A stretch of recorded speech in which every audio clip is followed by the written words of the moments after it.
제45문 제1계명은 무엇입니까? 여러분 답변 바랍니다. 시작.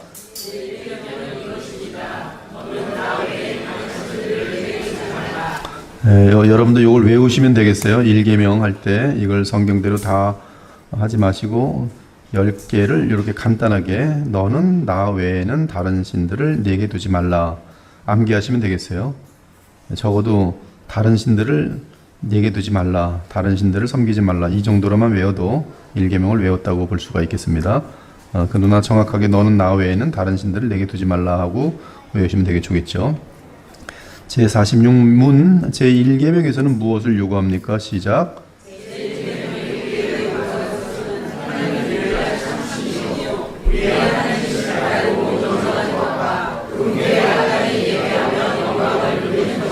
예, 하나님은 유일한 참신이다. 유일한 참신이다. 그래서 하나님을 인정함으로 예배와 영광을 돌리는 것이 마땅하다. 그것이 1계명의 핵심이라고 볼 수 있어요. 여기 보면은 성경 구절에서 우리에게 내려주시는 그런 분명한 지시인데요. 여기 내 아들아 솔로몬, 내 아들 솔로몬아 너는 네 아버지 바로 다윗을 나타내죠. 내 아들 솔로몬아 너는 네 아버지 다윗의 하나님을 알고 조상부터 내려오는 참된 하나님을 알고라는 데다가 여러분들이 마음 두시고요. 하나님을 알아야 되는구나. 또 네가 오늘 여호와를 네 하나님으로 인정하고, 그렇죠?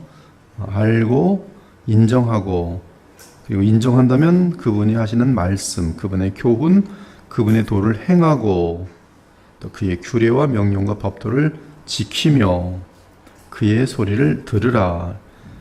하나님 제1계명과 관련된 것은 알고 인정하고 그분의 교훈을 행하고 그분의 명령과 법도와 규례를 지키고 그의 말씀을 들으라. 그의 소리를 들으라.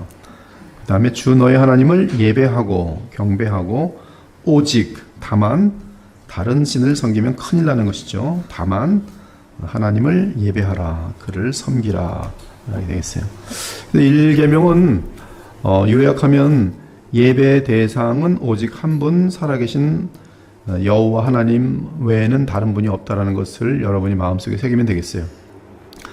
우리의 예배 대상은 하나님 한 분 외에는 없다. 여호와 하나님. 여호와는 이제 언약의 하나님이라는 뜻이 계시고요. 그 원어로는 이제 스스로 존재하시는 분, 그렇게 보시면 되겠어요. 그래서 그분은 이 영원하시고 무한하신 분으로서 유한과 공간과 시간 속에 있는 모든 만물을 창조하신 영원하신 창조주 하나님이십니다.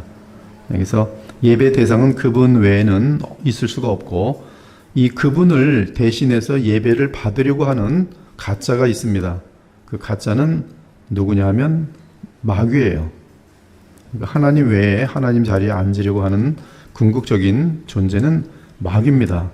그래서 데살로니가 후서 2장을 보면은 그 마귀는 결국 이 세상의 모든 통치와 경제력을 붙들게 될 때에 모든 예배당마다 자기가 올라가서 하나님 자리에 앉아서 예배를 받습니다. 실적으로 이 마약을 취하고 또 이러한 세상의 음란함과 더러움에 빠져 있는 존재들은 마귀를 인류 역사 가운데 보면은 섬기는 것을 금방 볼 수 있어요. 우리는 이 진정한 예배 대상은 창조주 하나님 외에 다른 존재가 있어서는 안 됩니다. 피조물이 예배를 받는 것은 그것은 하나님께 어마어마한 무서운 죄를 범하는 것이에요. 그래서 제1계명은 우리의 예배 대상은 오직 살아계신 영원하신 창조주 하나님, 성삼위 하나님 외에는 살아계신 하나님 외에는 다른 이가 없다라는 사실, 이 간단한 명제를, 진리를 여러분 마음속에 새기면 되겠어요. 우리가 제2계명에 있는 예배에 합당한 방식 혹은 제3계명에 있는 하나님을 향한 합당한 태도 혹은 제4계명에 있는 예배의 적절한 시간에 대해 고려해 보기 전에 우리는 먼저 우리의 예배의 대상은 참되고 살아계신 하나님이심을 분명히 해야 된다. 그래서 이 계명에서는 예배의 방식, 첫째는 예배의 대상, 살아계신 영원한 창조주 참 하나님. 이 계명은 예배의 방식, 제3계명은 하나님을 향한 우리의 태도, 제4계명은 하나님을 예배하는 시간에 대한 계명이 되겠어요. 유일하신 참 하나님, 우리는 이 계명이 일반적인 종교적 의견과 얼마나 대조가 되는지를 알아야 한다. 일반적으로 사람들은 특정 종교 및 교단에 대해 별로 중요하게 여기지 않는다. 그들은 종교가 다르더라도 각 종교는 동일한 목적을 가지고 있다고 여긴다. 이것이 이제 세상 사람들, 하나님의 계시를 받지 않은, 하나님의 계시를 모르는 자들의 거의 흔한 생각이죠. 종교는 다르더라도 다 동일한 목적을 갖고 있어. 종교들마다 다 착한 거야, 선한 것이야. 다른 말로 하면 모든 종교는 같은 하나님을 향해 알아가는 방식이 다르다는 것이다. 그러나 성경은 이에 동의하지 않는다. 성경은 다음과 같이 말한다. 비록 하늘에나 땅에나 신이라 불리는 자가 있어 많은 신과 많은 주가 있으나 그러나 우리에게는 한 하나님 곧 아버지가 계시니, 여기 아버지는 성삼위 여호와 하나님이세요. 모든 존재의 근원 되시는 분을 아버지라고 명하십니다. 그래서 이사야 9장에서도 바로 예수 그리스도는 아버지세요. 영존하시는 아버지시라, 하나님이라. 즉 한 하나님 여호와 하나님 곧 성삼위 하나님 아버지가 계시니 만물이 그에게서 났고 우리도 그를 위하여 있고 또한 한 주 예수 그리스도, 예수 그리스도는 참 사람이며 참 하나님이신, 하나님의 아들이신 유일한 중보자십니다. 그래서 여러분이 신약의 바울 서신을 보면 언제나 하나님 우리 아버지와 예수 그리스도로 말미암아 은혜와 평강이 너에게 있을지어다. 절대적으로 인사를 그렇게 합니다. 이것은 엄청난 의미를 갖고 있어요. 성삼위 하나님과 우리 사이의 유일한 중보자는 바로 예수 그리스도, 하나님의 아들이시며 사람이신 그분 외에는 없어요. 하나님과 아들은 같이 있습니다. 이 둘은 우리에게는 절대적인 하나님과의 교통 속에서의 필수 조건인 것이. 그러나 우리에게는 한 하나님 곧 아버지가 계시니 만물이 그에게서 났고 우리도 그를 위하여 있고 또한 한 주 예수 그리스도께서 계시니 참 사람이며 하나님이신 유일한 중보자 예수 그리스도 계시니 만물이 그로 말미암고 우리도 그로 말미암아 있느니라. 많은 신들이 있다고 하지만 유일하신 한 분 하나님은 참되고 살아계신 하나님이시기 때문에 참된 하나님을 하나님으로 알고서 인정하는 것은 매우 중요하다. 만약 하나님이 단지 인간의 상상에 의해 만들어진 것이라면 모든 신들도 같은 방식으로 만들어졌다고 말할 수 있을 것이다. 주님의 자비가 커서 제가 지난 한 2, 3주 동안 이 월드뷰라는 곳에서 갑자기 R.C. 스프롤의 서양 철학 이야기를 좀 읽고 서평을 좀 써달라 그랬고 다 읽으면서 제 마음속에 딱 들은 것인데, 하나님의 계시를 모르고 하나님에 대해 논하는 것은 비물리적인, 즉 비인격적인 에너지와 같은 그런 신, 형이상학적인 신, 거기로 가던가. 근데 거기에 대해서 이제 회의주의들이 또 공격하면서 결국 니체라는 존재가 등장하면서 하나님은 죽었다. 그리고 죽었다는 그것이 이 세상 철학은 굉장히 사람들에게 빨리 퍼집니다. 그리고 그것에 의해서 인간들에게 만들어지는 삶의 스타일은 프로이트하고 그 다음에 지금 보면 실용주의예요. 오늘 내가 먹고 잘 놀고 잘 살면 되는 거예요. 그거 외에는 아무런 관심이 없습니다. 지금 현대는 철학이 그렇게 이끌어가고 있어요. 철학의 흐름 보면서 결국은 하나님의 계시가 없는 인간들은 하나님을 비논리적인 무인격적인 어떤 에너지 절대자까지는 갑니다. 그래서 이성이 갈 수 있는 힘이에요. 그러나 그것이 모순이 됩니다. 그래서 플라톤도 결국 모순이 빠져버려요. 이원론적인 모순이 빠지면서 굉장히 문제가 많이 발생하는데, 근데 이것이 이제 모순이 생기는 걸 또 찾아내서 또 이 철학자들은 또 결국 하는데 결국은 죽은 신밖에 찾을 수가 없어요. 여러분이 하나님의 계시가 믿어지고 하나님의 계시에서 이 참 하나님을 안다는 것은 어마어마한 복입니다. 이것은 그 IQ들이 여러분보다 훨씬 뛰어난 사람들도 결국 모릅니다. 바보들이에요. 바보들 중에 바보들입니다. 얼마나 바보들인지. 우리는 삼위일체 하나님을 압니다. 근데 그 삼위일체 중에 독생하신 하나님, 말씀이신 하나님께서 이 삼위 간의 그런 어떤 협약에 의해서 어떤 그들의 어떤 구속적인 그런 어떤 그들의 언약에 의해서 이 사람이 되셔서 중보자가 되시는 거예요. 그리스도가 되시는 거예요. 메시아가 되시는 거예요.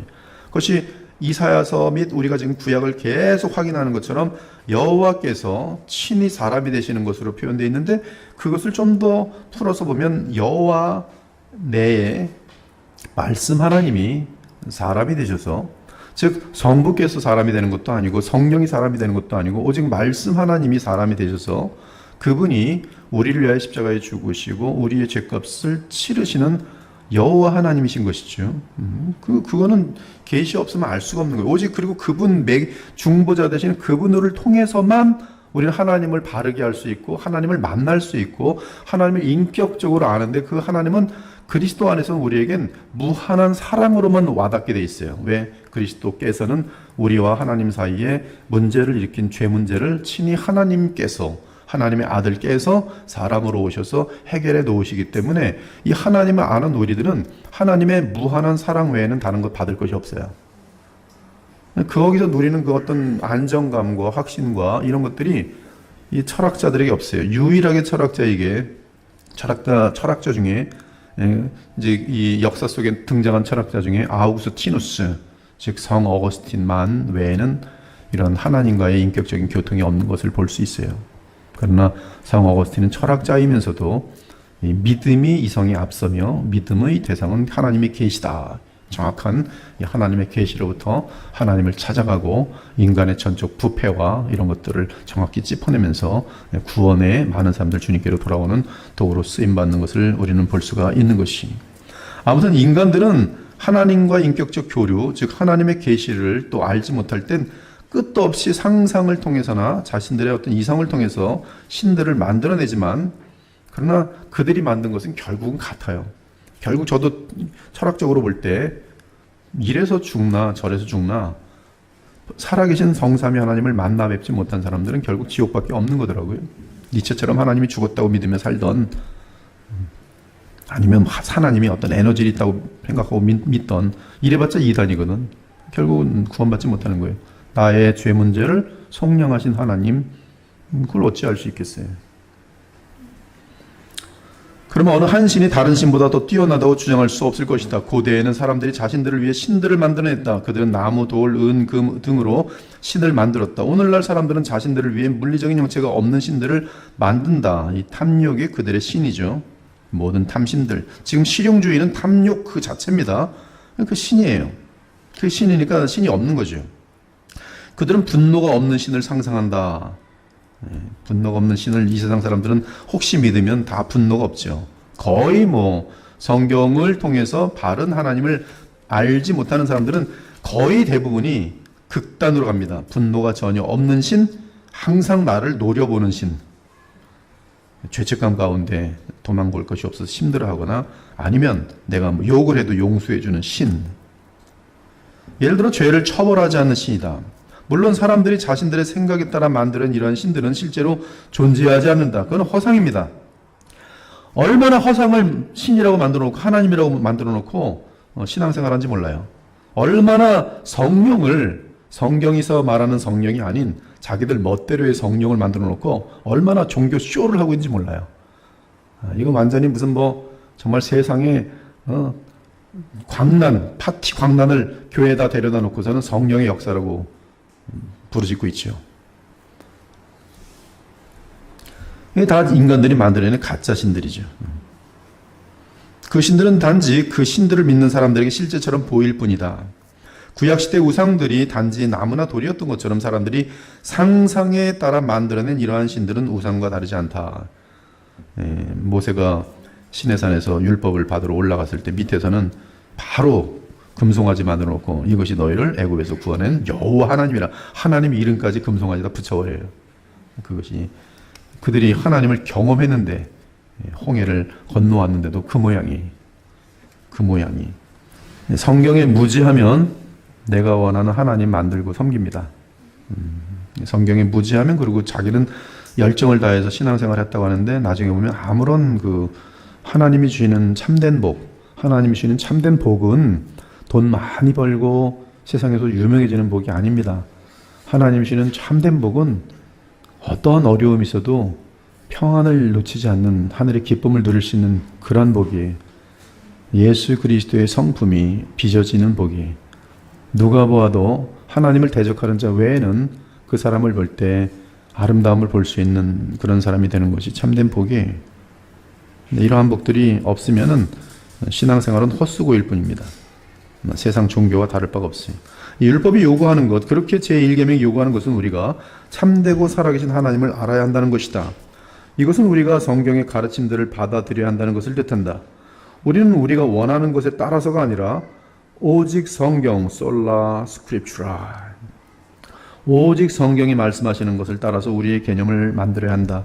하나님께서 인간에게 주신 최고의 선물이 있다면 하나님의 계시입니다. 성경이. 이 성경은 지금 너무 많이 찍어대서 여러분들에게 소중하지 않을 것 같지만 이것은 하나님께서 자신을 계시하신 인간에게 주신 최고의 진리예요. 이것이 없으면 우리는 하나님을 알 수가 없어요. 이것이 없으면 아무리 인간이 똑똑하고 머리를 짜내고 수천 년 동안 그들이 연구해 놓은 것을 누적한다 할지라도 아무것도 알 수가 없어요. 성경은 우리를 구원으로 이끄는 지혜 중에 지혜. 이 성경에서 예수님 만난 사람은 영원한 복을 받은 사람이, 이 우주상에서 최고의 럭키한 사람들이, 행운아들이, 행운아들. 오직 성경입니다. 오직 성경. 솔라 스크립추라. 여기 이 계시에 설 때만이 오류에 빠지지가 않아요. 왜? 이것은 성령께서 사람을 위해서 우리 인간의 눈높이에 맞춰서 주신 하나님의 계시이기 때문에 그래. 가장 소중한 책이, 성경은 하나님에 대한 최고의 관점을 가르쳐준다. 6일 창조와 같은 것들을 가르쳐준다. 죽은 자들을 무덤에서 일으키시는 하나님의 능력, 역사 끝에 새하늘과 새 땅을 만드시는 하나님의 약속 등을 알려준다. 성경은 우리를 영원한 형벌로부터 구원하시기 위하여 하나님께서 그분의 독생하신 아들 예수 그리스도를 세상에 보내셨다고 말씀한다. 성경은 하나님께서 행하신 위대한 기적들에 대해 가르쳐준다. 그리고 하나님 안에 삼위, 아버지, 아들, 그리고 성령이 계심을 알려준다. 그리고 이 세 분은 한 하나님이시며 본질에 있어서 동일하시며 능력과 영광에 있어서 동일하심을 알려준다. 그렇게 참되고 살아계신 하나님을 알기 위해서는 누구나 성경의 가르침에 익숙해야 된다. 익숙해야 한다. 그들이 듣지도 못하니라 어찌 믿으리요? 전파하는 자가 없이 어찌 들으리요? 한 사람이 참되고 살아계신 하나님을 알기 위해 얼마나 많은 성경 지식이 필요한지 말하기는 쉽지 않다. 십자가에 달렸던 강도는 아마도 예수께서 처녀 마리아로부터 태어나시다는 것을 알지 못하였을 것이다. 그는 삼위일체 교리를 우리가 소요리 문답에서 배우는 것과 같이 명확하게 정의된 방식으로 이해하지 못했을 것이다. 우리는 단지 그 강도가 참된 하나님과 다른 모든 신들 사이에 차이가 있다는 것을 알 수 있도록 참되고 살아계신 하나님에 대한 충분한 계시를 받았다고 말할 수 있다. 그에게 갑자기 이 하나님의 말씀이 기억나고 깨달아지게 된 것은 오직 성령의 역사죠. 두 강도가 동일한 6시간 동안 매달려 있을 때 한 강도는 하나님의 나라를 정확하게 얘기합니다. 하나님의 나라, 이것은 지금 총체적인 것이 복음에 대한 총체적인 얘기입니다. 하나님 나라의 왕이 당신입니다. 그러므로 나를 오늘 내가 죽으면 하나님 나라에 들어갈 수 있도록 하옵소서. 왕에게 부탁하는 그의 신앙 고백이, 예수께서 뭐라 그래요? 오늘 네가 나와 함께 낙원에 가리라, 가 있으리라. 이 성령의 역사. 또한 그 계시를 그가 온전히 이해하고 받아들였다는 사실이 매우 중요하다. 다시 말해서 성경이 가르치는 것을 잘 알고 있지만 그중 일부를 거부하는 현대인들과, 지금 현대인들은 성경의 많은 내용을 아는데 거부해요. 무슨 예수님의 부활, 그거는 그냥 우리에게 소망만 주면 되는 것이지 무슨 육체적 부활, 난 그거 안 믿어. 성경 알아요? 나 안 믿어요. 유대인들은, 이스라엘 사람들은 구약 성경 내내 봅니다. 메시아에 대해서 이사야 53장도 봅니다. 안 믿어요. 이건 누가 대신 죽는다는 게 아니라 그냥 우리 이스라엘이 고통받는다는 그냥 총체적인 시적인 표현이야. 안 믿어요. 현대 자유주의자들이 그런 식이 있죠. 기적도 믿지 않고 예수님의 대속도 믿지 않고. 자유주의자는 뭐라 그래요? 만약에 예수님이 죄인을 위해서 죽으면 하나님은 이 우주에서 가장 불의한 존재다. 죄인은 처벌해야 되고 의인은 살려야지. 왜 갑자기 의인이 죄인을 해서 대속해서 십자가에 죽는다고? 그런 하나님이 어디 있어? 난 그런 하나님 안 믿을 거야. 이게 자유주의. 그러나 우리는 그것이 바로 복음 그 자체잖아요. 그것만이 내가 생명을 얻고 죄사함을 받을 수 있는 유일한 길이잖아요. 끝과 끝이 틀린 거예요. 그들 성경 매일 읽어요. 그러나 그들이 성경 읽어서 뭐 하고 있어요? 안 믿기 위해서 읽고 있어요. 지금 그 얘기를 지금 하는 거예요. 윌리엄스는. 그 강도는 십자가상에서 거의 아주 굉장히 작은 미묘한 아주 조금의 계시를 받았을 뿐인데, 성령에 의해서 그것을 온전히 믿고 바로 참된 하나님을 향하여, 특별히 자기 옆에 가운데 계시는 그리스도가 바로 메시아라는 사실. 그리고 저분이 지금 매달려 있는 것은 이분은 죄가 없다. 나는 죄가 많다. 근데 이분이 왜 죄가 없는데 여기 달렸을까? 아, 하나님의 나라의 주인공으로서 나의 죄를 사하기 위하여 여기 달렸구나. 그것이 그에게 와 있는 거예요. 그러므로 그렇다면 당신은 내가 이렇게 무서운 죄를 졌음에도 불구하고 내 죄를 사하셨다면, 그래서 지금 죽고 계시다면 오늘 주의 나라에 제가 들어갈 수 있습니까?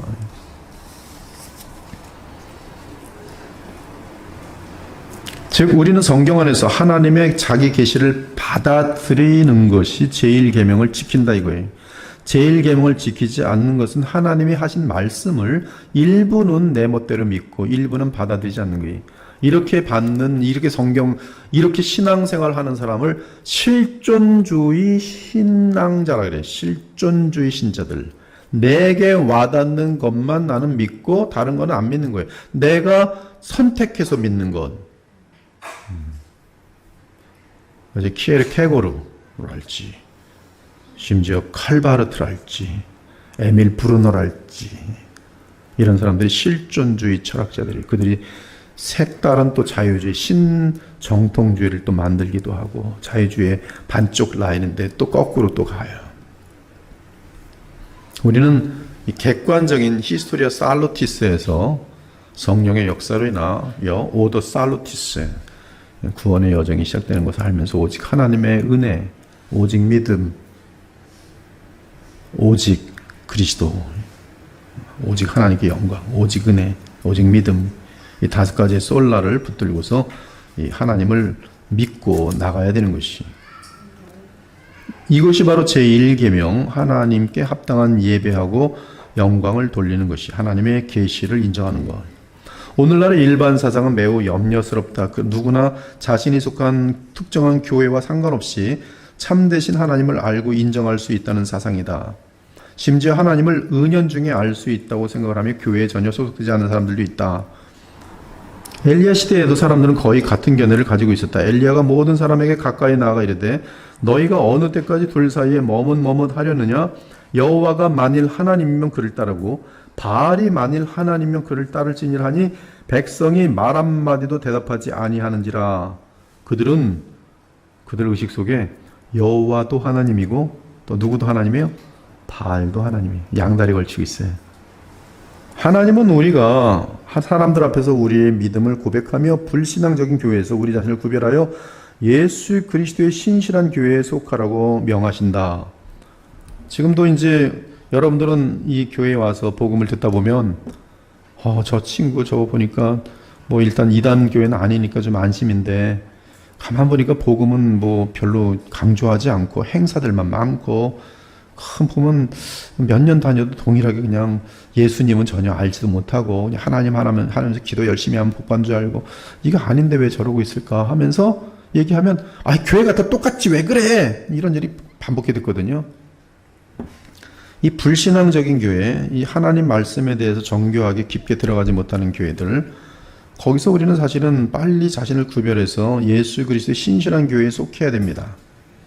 다시 말해 우리가 세상에서 그분에게 그리고 그분의 뜻에 공개적으로 헌신하지 않는 한 우리는 참되신 하나님을 진정으로 시인하는 것이 아니, 우리는 참 하나님과 우리 주 예수 그리스도를 성경대로 잘 전달하는 교회를 나가야 할 의무가 있어요. 그 의무는 어디서 나와요? 성경을 읽어보면 나와요.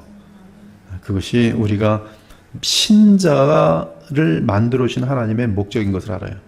예수 그리스도 안에서 하나님 바르게 알고 교리를 바르게 알고 교훈을 바르게 알아야지만이 그 교훈과 더불어서 복음의 능력이 나타나도록 되어 있기 때문에 일단 이 부분이 제대로 안 돼 있으면 성장할 수가 없어요. 히브리서에서는 사실 2가지가 중심적으로 나오는데, 하나는 예수님의 어린 양 되심, 우리를 모든 동물의 피가 아닌 하나님의 아들의 피로 우리를 죄사함을 하셨다는 것.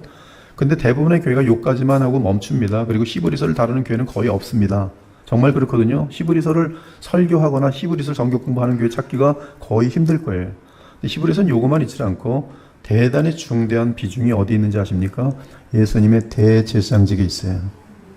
즉 살아계신, 부활하셔서 살아계신 예수께서 그리스도로서 우리의 중보자로서 누구든지 그가 어떤 죄인이든지 그리스도 이분의 약속 맹세 안에서 그리스도를 통과할 때는 언제든지 누구든지 이분으로 말미암아, 즉 대제사장으로 말미암아 하나님을 만날 수 있는 거예요. 근데 이 부분이 빠져 있는 상태 속에서 이 자기는 어떤 어린 양 피는 보는데 이 피를 흘리신 그분이 살아나셔서 지금 대제사장 되신 그분을 통해서 가야 하나님을 만난다는 사실, 이 부분이 지금 전혀 지금 설명이 안 돼 있는 거예요. 복음 쪽에서 얘기를 하지 않는 거예요. 이 부분이 빠지면 어떻게 되는가? 실질적인 하나님과의 만남을 통한 거룩한 능력들과 은혜들을 체험치 못하는 것이, 죄 사함에 대해서는 계속 반복이 되면서 기뻐할 수 있는지 있지만, 그러나 살아계신 예수님을 인격적으로 의식하는 이 부분은 기억이 안 나니까 자기도 모르게 자꾸 예수님이 빠지는 거예요. 이 죄사함이라는 제사는 기억이 되는데, 적어도 복음적이면 내 사람이신 나의 머리이시고 지금 부활하셔 살아계신 사람이시며 하나님이신 중보자 예수 그리스도를 놓침으로 하나님과의 교통이 차단되는 거예요. 이 부분 없으면 못 만나거든요. 내가 그 길이요 진리요 생명인데 예수님 없이, 살아계신 예수님 없이 어떻게 하나님을 만납니까? 이것은 지금 건너뛴다는 건데, 하나님은 건너뛰어서 온 사람 안 만나주십니다. 만날 수가 없어요. 즉사입니다. 즉사. 그러니까 이게 대제사장적인 그리스도를 모른다는 것은 결국 지금 예배 가운데서도 못 만나고 있다는 뜻이죠. 못 만나면 뭐가 나타나겠어요? 복음의 능력이 안 나타나겠죠. 그럼 그들은 드리는 모든 그 예배는 뭐가 되겠어요? 구약의 예배가 되든지 아니면 다른 목적을 가진 예배죠. 부르짖어서 내가 원하는 걸 실용주의의 한 종교적인 방편을 삼는 것이죠. 더 깊게 들어가면 뭐가 있는지 모르는 거예요. 정말 하나님을 만나본 적은 있는 것인지. 하나님을 만나는 것은 오직 하나님의 맹세로 하신 이 십자가의 그 언약 플러스 살아계신 예수 그리스도, 부활하신 예수 그리스도 대제사장, 그분을 통하지 않고 만날 수 없다는 것이 히브리서의 가르침이거든요. 이런 부분들이 지금 성경을 통해서 총체적으로 잘 전달돼야지만이 우리는 정확하게 하나님이신 복음이 정말 나에게, 내 가정에, 이 사회에 어마어마한 그런 하나님의 은혜가 생동하는 그런 은혜인 것을 체험하게 되는 것이죠. 참 하나님과 우리 주 예수 그리스도를 성경대로 아는 것, 너무나 간단한 내용인데, 너무나 간단한데도 이 수세기의 철학자들이 끝까지 여기를 못 와요. 한 사람도 못 와요. 어거스틴 외에는. 모든 삶에 중요한 것, 그러나 제1계명과 그 요구를 단지 교회 회원이 되는 것으로 생각하는 것은 큰 실수다. 왜냐하면 제1계명은 삶 전체로 참되신 하나님을 시인하고 그분께 영광을 돌리도록 요구하기 때문이다. 다시 말해서 우리의 모든 삶의 부분에서 하나님만이 최고여야 한다. 이것이 제1계명이 함축하는 바예요. 여기서 벗어나면 제1계명에서 벗어나는 것이다. 우리가 이 진리를 인식하기 위해서 잠시 삶의 영역에서 교육의 영역을 고려해보자. 되게 재미난 관점인데요. 이것은 이제 1970년대에 쓰인 책인데도 벌써 미국이 배경이거든요. 근데 이 미국 배경에서 보면은 이 굉장히 그 종교에 대한 벌써 이 싸움이, 기독교에 대한 그런 박해 같은 것들이 시작되는 것을 벌써 볼 수 있어요. 한국에서도 이제 뭐 이런 일들이 진행되고 있고 앞으로 더 많이 진행되겠죠. 법에 따르면 공립학교에서는 어떠한 종교적인 가르침도 있어서는 안 된다. 미국은 모든 법이 다 십계명 앞에서, 성경 앞에서 재판이 진행됐었어요. 그래서 여러분 지금은 없어졌는데 옛날에는 성경이 항상 딱 있어서 어떻게 해요? 성경 앞에서 맹세하고 손을 얹고 그리고 재판장 앞에 서고, 그렇죠? 재판장은 십계명이 뒤에 쫙 붙어 있는 데에서 재판을 했었어요. 네, 그런 거 지금 없어요. 없어요. 즉 어떠한 종교적인 가르침도 있어서는 안 된다. 공립학교에서는. 따라서 교사들은 성경에서 말하는 하나님, 사람, 그리고 세상에 대해 가르치는 것이 허용되지 않는다. 우리나라도 이제 기독교 학교인데도 불구하고 이제 법적으로 고소당하면, 기독교 학교인데도 얼마 전에 벌써 밀렸어요. 몇 년 전에. 기독교 학교인데도 학교에서는 그렇게 뭐 예배 드리고 그런 건, 강요하는 건 다 불법이 돼버려요. 가르치는 내용도 마찬가지고. 그러나 그리스도인의 관점에서 이러한 것, 즉 성경이 말씀하시는 것은 반드시 학교에서 가르쳐져야 하며 그들의 자녀들에게 진화론과 같은 거짓 가르침이 진리인 것처럼 가르쳐져서는 안 된다. 이러한 이유로 그리스도인들은 그들의 자녀들이 받는 교육에서 참되고 살아계신 하나님이 최우선이 되도록 기독교 학교를 만들어 왔다.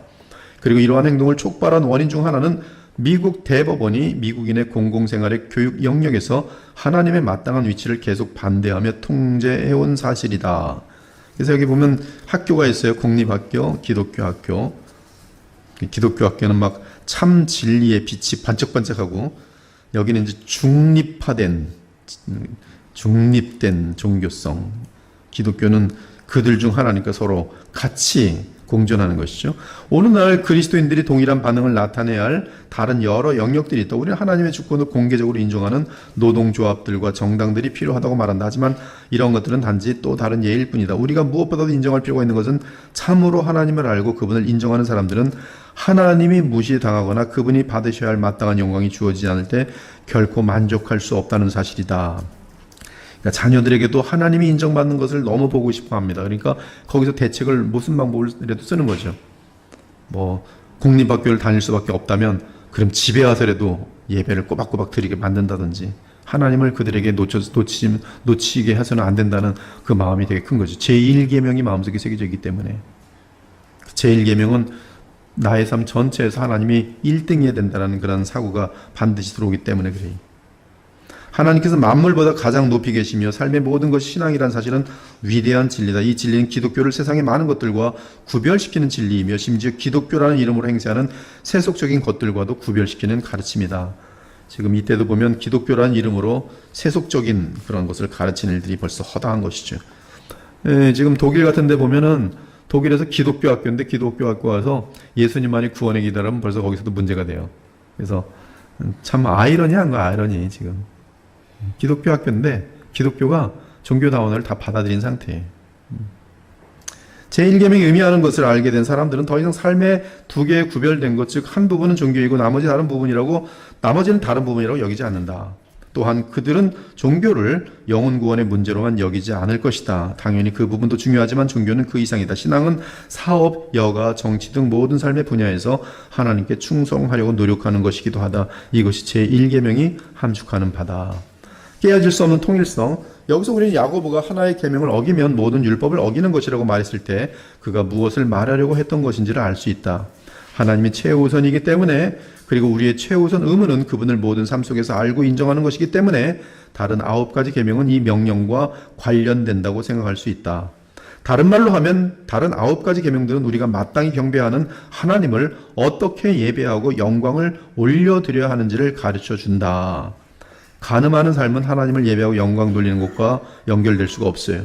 남의 도둑질을 하는 사람들, 이 하나님을 예배하고 영광하는 것은 그냥 위선일 뿐이.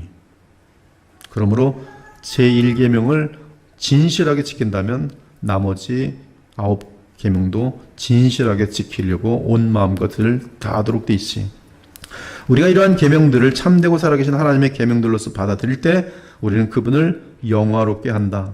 우리가 하나님을 사랑하게 그분을 기쁘시게 해드리려고 진실로 그 계명들을 지키고자 노력할 때 안 되겠죠. 잘 노력하는데 자꾸 실패하겠죠. 실패할 때 뭐 하게 돼 있을까요? 노력하는 진심이 있는데 실패할 때, 진심이 있는데 실패할 때 뭘 하게 되는지 아십니까? 회개와 함께 기도하게 돼 있어요. 주여, 저는 잘 안 되네요. 마음은 원이로되 안 되네요. 뭘 구해요? 주의 성령의 도우심을 구합니다. 주의 약속대로 주의 영을 제게 허락해 주시고 저를 다스리옵소서. 그때 예수께서는 그 기도를 들으시고 우리에게 그분의 승리의 영을 부어 주시죠. 바로 이렇게 노력할 때 그 계명들을 올바도 받아들이는 것이다. 요한은 다음과 같이 말했다. 하나님을 사랑하는 것은 이것이니 우리가 그의 계명들을 지키는 것이라. 이것은 우리가 10계명 전체를 하나로 취하지 않고 계명 중 일부만을 취하는 것이 얼마나 잘못된 것인지를 보여준다. 교회에서의 예배를 참석하지 않거나 하나님을 경배하지 않는 사람들은 때때로 자신들이 다른 사람들과의 관계와 관련한 계명들을 지키려고 노력한다는 사실에 자부심을 갖는다. 이것은 얼마나 모순된 것인지. 사람들과 사이좋게 살아가느라 하나님을 향한 예배를 경홀히 여기는 자들, 그들은 이미 10계명을 다 어긴 상태에 있다. 이 말씀이 하나님의 관점에서는 그분을 기쁘시게 하기 위하여 먼저 하나님을 최우선으로 인정하고 이 계명들을 지키려고 노력할 때에 일단 제1계명이 최우선이, 그것이 모든 10계명을 붙들고 있는 1계명이 허무지면 다른 건 다 의미가 없어요. 실패로 끝날 것이, 아무리 노력해도. 그래서 먼저 주의 나라와 주의 의를 구하는 것이, 먼저 하나님을 기쁘시게 할 줄 알아야 돼요. 먼저 예배에 힘쓸 줄 알아야 돼요. 우리는 그분의 계명 중 어느 것도 바르게 지킬 수 없다. 이 첫 계명을 지키지 못할 때, 하나님을 진심으로 예배하지 못할 때, 그렇죠? 다른 계명은 그는 지킬 수 없다는 결론이 나는 것이.